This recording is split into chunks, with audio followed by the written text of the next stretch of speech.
Terima kasih pemirsa, masih bersama kami di Kajian Islami.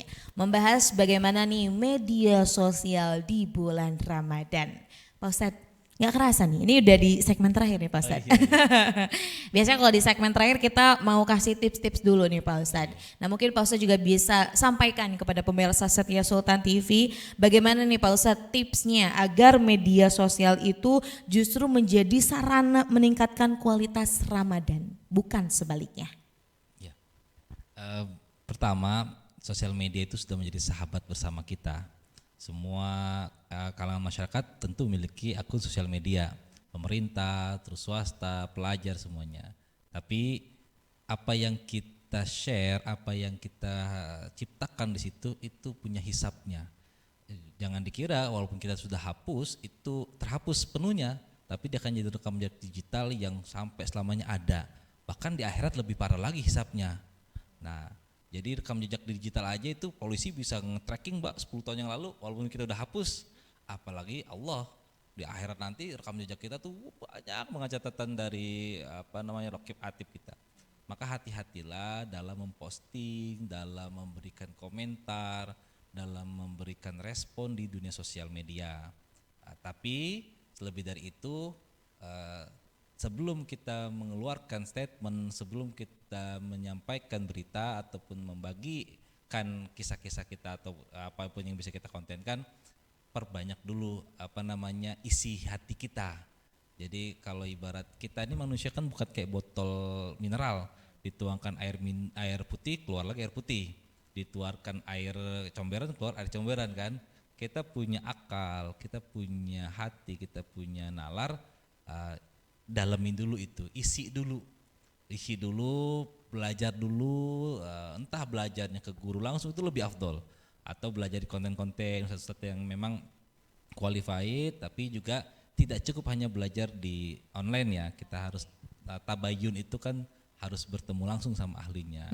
Itu jadi hati-hati dalam bersosial media karena sekecil apapun yang kita posting itu hisapnya lumayan panjang Kak. Nah, itu yang agak ngeri ya. Iya. Kita nggak akan pernah tahu apa dampak setelahnya. Iya. Kadang kan memang namanya manusia, and then kemudian lagi ibaratnya lihat satu konten panas gitu ya Pak ya, Iya. tanpa berpikir panjang akhirnya ngetik yang tidak baik. Ternyata itu bukan hanya diminta pertanggungjawabannya oleh negara ya Pak. Betul. Tapi itu juga diminta pertanggungjawabannya oleh Allah. Jadi harus lebih bijak lagi seperti itu. Nah, kemudian Pak Ustadz, ini bagaimana nih untuk menjadikan generasi muda ya khususnya yang ada di Indonesia agar bisa memanfaatkan platform yang ada khususnya terkait dengan media sosial dan berkaitan dengan dakwah nih Pak Ustadz. Nah, selama ini kita ini terbawa atau mungkin sudah turun temurun atau saya nggak tahu menyebutnya apa, kita ini semacam masyarakat yang sangat-sangat konsumtif. Kita menerima perkembangan zaman itu sebagai user, sebagai orang yang hanya udah jadi. Kita tidak masuk ke dalam area sebagai pencipta, sebagai yang mengcloning minimal. Kita tahu dulu negara Cina itu kan tukang cloning ya, tapi sekarang dia bisa bikin sendiri. Nah, kita cloning aja sulit. Nah, ini bagaimana kita ayo sama-sama kita melek bahwa zaman ini semakin ke arah yang luar biasa cepat. Kalau revolusi industri sudah masuk ke 5.1 sosial manusia, kayaknya revolusi berikutnya itu adalah AI deh, dimana orang tidak lagi butuh orang lain, dia cukup fokus ke AI aja, itu udah bisa membantu semuanya dia kan. Nah, kita kapan bangsa kita ini masuk sebagai pemain, sebagai pencipta, sebagai orang yang merumuskan dan ya membuat sendiri. Kalau lah kita bisa bikin platform kita sendiri dengan 270 juta user, belum lagi akun-akun gandanya, ini kan sebetulnya kita bisa bangkit sendiri. Betul. Kita nggak perlu artinya ketergantungan dengan produk dari luar.